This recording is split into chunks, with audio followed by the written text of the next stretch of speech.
Muda munu wakaipa katsauka pamberi peuso wenyu,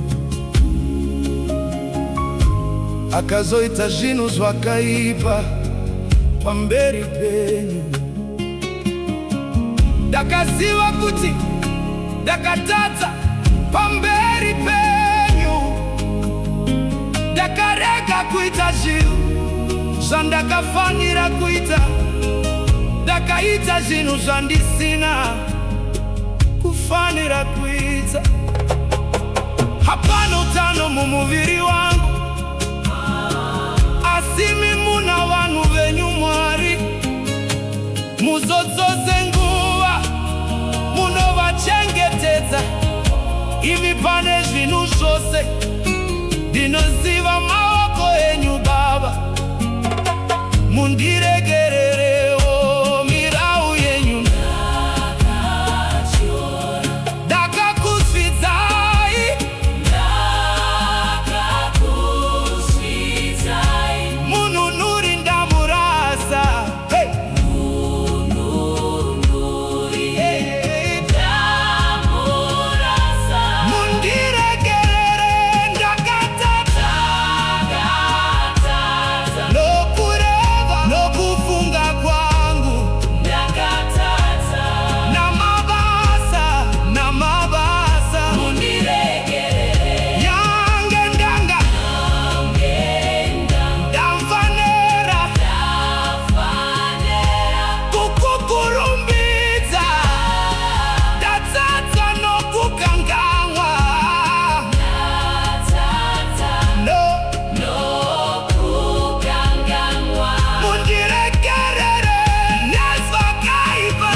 Zisingazopera na isposo ndinochema, mundiregere tiri mwana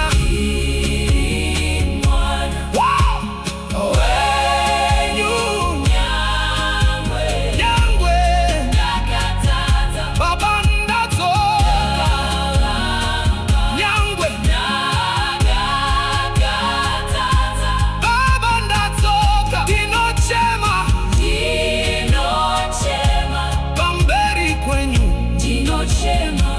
Pamberi penyu mundiregerere, kuti mundiregerere, kuti mundiregerere. Zvitadzo zvangu zvizhinji, hazvingaverengwe. Mundiregerere Baba, ndadzoka Baba, ndadzoka.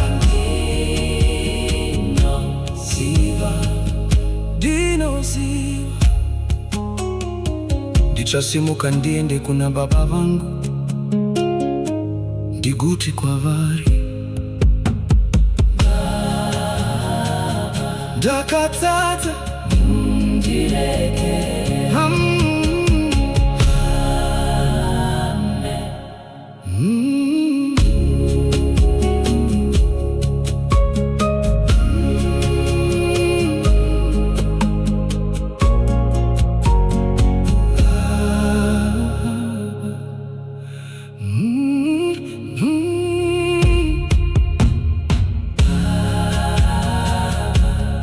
Ndiri mwana wenyu Nyangwe, ndakatadza Baba, ndadzoka Nyangwe, ndakatadza. Ndinochema mberi kwenyu,